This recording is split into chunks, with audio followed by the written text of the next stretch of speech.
Tuanku Aisyah, pagi ini sungai tampak begitu tenang. Benar, aku senang datang ke sini. Airnya jernih, udaranya menyejukkan hati. Tuanku, lihat itu, ada sesuatu yang hanyut di sungai. Apa itu? Seperti sebuah keranjang. Iya benar, sepertinya hanyut dari arah hulu. Haruskah kami menariknya ke tepian? Cepat, bawa ke sini. Hati-hati, jangan sampai tenggelam.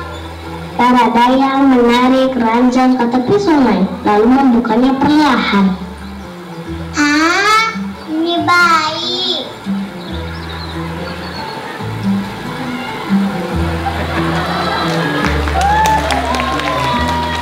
Wah, sungguh indah wajahnya. Lihat matanya yang begitu tenang. Tapi tuanku, ini pasti bayi dari kaum Bani Israel. Raja Fir'aun telah memerintahkan untuk membunuh semua bayi laki-laki. Tidak, jangan sentuh dia. Aku merasakan ada sesuatu yang istimewa dari bayi ini. Tapi bagaimana jika Fir'aun marah? Aku akan membujuknya. Aku ingin merawat bayi ini. Jangan bilang siapa-siapa dulu ya. Seperti tuanku kehendaki, tapi apakah tuanku yakin? Hati ini merasa bayi ini akan membawa kebaikan besar. Meski berasal dari Bani Israel, aku mencintainya seolah anakku sendiri.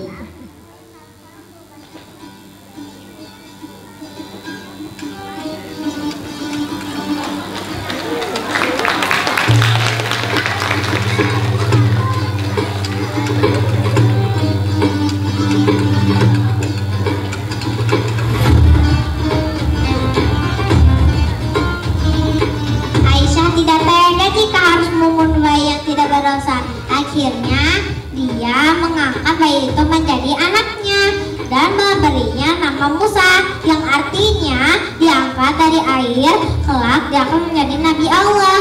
Ketika dewasa, Nabi Musa mulai sadar bahwa dirinya bukanlah anak kandung Fir'aun. Dia adalah anak yang akan berasal dari kaum Bani Israel, kaum yang selama ini mendapatkan perlakuan buruk dari Fir'aun. Suatu hari Nabi Musa menolong seorang pemuda Bani Israel yang sedang disiksa oleh prajurit Fir'aun. Tanpa sengaja Nabi Musa memukul prajurit itu dan membuatnya tewas. Kabar pembunuhan itu sampai ke telinga Fir'aun. Dia marah karena prajuritnya tewas gara-gara kaum Bani Israel. Nabi Musa terdesak ketika dia tidak melarikan diri, nyawanya pasti akan terancam. Kemudian dia memutuskan untuk pergi dari kota Mesir. Dia terus-menerus berjalan hingga akhirnya tiba di kota Madian. Nabi Musa tinggal di rumah Nabi Syuaib dan menceritakan semua yang dialaminya. Dan saat itu dia tinggal bersama Nabi Syuaib selama 10 tahun dan menikah dengan putrinya Nabi Syuaib bernama Syafura. Suatu hari Nabi Musa tiba-tiba rindu pada Mesir. Dia ingin sekali pulang ke kampung halamannya. Dia pun memohon izin kepada Nabi Syuaib untuk pergi ke Mesir bersama istrinya. Ketika Nabi Musa tiba di Bukit Sinai, Allah mengangkat Nabi Musa menjadi nabi untuk menyalurkan Fir'aun dan mengajaknya beriman kepada Allah. Nabi Musa kemudian melanjutkan lagi perjalanannya ke Mesir. Tempat yang pertama didatangi adalah rumah orang tua kandungnya. Nabi Musa memiliki seorang kakak laki-laki yang baik dan soleh. Dia adalah Harun. Kelak Harun juga diangkat menjadi nabi utusan Allah. Nabi Musa memiliki kekurangan dalam berbicara lidahnya. Pernah terbakar ketika masih kecil dan membuat Nabi Musa menjadi cadel. Nabi Musa pun mengajak Nabi Harun untuk membantunya berdakwah. Mereka berdua pun berjuang bersama. Nabi Musa memulai dakwahnya di Mesir. Dalam sekejap saja langsung tersebar kabar tentang Nabi Musa yang membawa ajaran agama baru. Nabi Musa mengajak penduduk Mesir untuk menyembah Allah semata, tiada Tuhan selain Dia. Tentu saja hal ini membuat Fir'aun marah. Dia memerintahkan agar Nabi Musa ditangkap dan dibawa ke istana.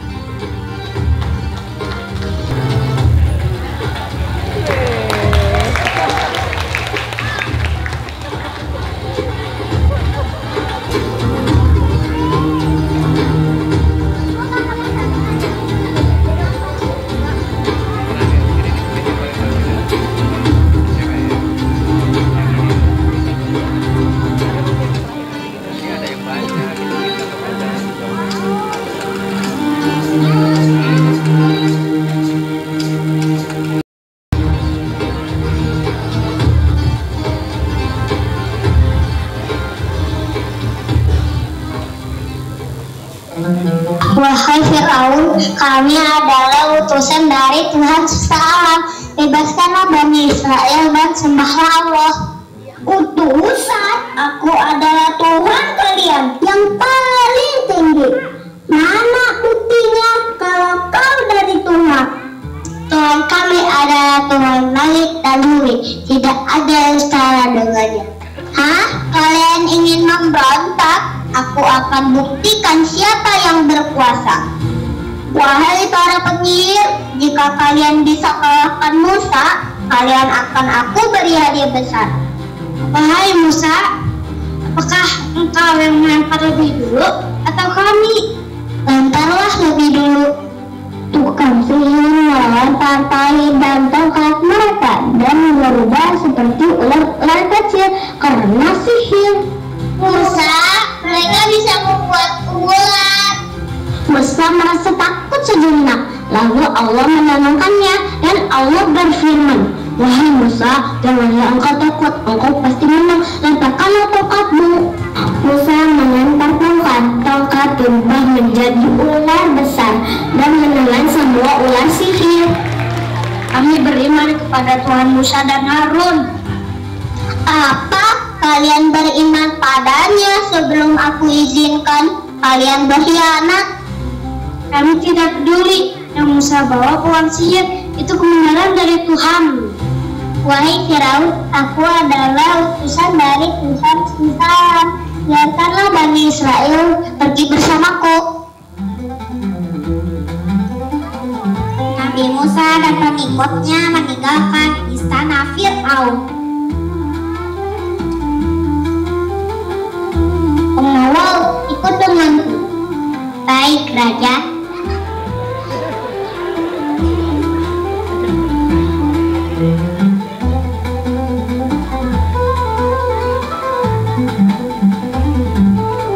Kemudian Allah mengirim ribuan lalang ke ladang-ladang orang Mesir.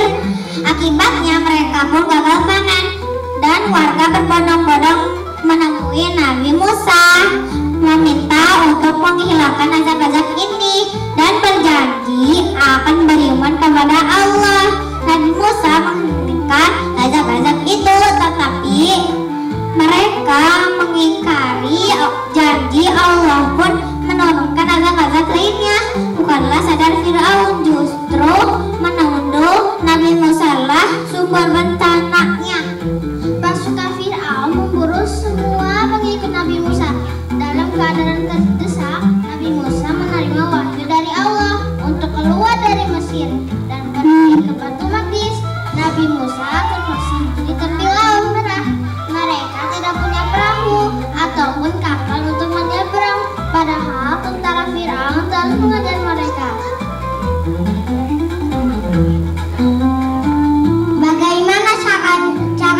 Bagaimana caranya Nabi Musa dan kaumnya bisa menyeberang? Inilah salah satu mukjizat terbesar Nabi Musa. Allah memerintahkan agar Nabi Musa memukulkan tongkatnya ke laut, dan seketika itu juga air laut terbelah menjadi dua. Nabi Musa dan kaumnya bergegas berlari di belakang laut. Bergegas dari di belakang mereka, pasukan Fir'aun seketika ribut menyeberangi laut yang terbelah itu. Setelah Nabi Musa dan kaumnya sampai di seberang Laut Merah, Allah mengembalikan air laut itu seperti sedia kala, dan Allah pun menelan Fir'aun dan semua pasukannya.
tepuk tangan sekali lagi untuk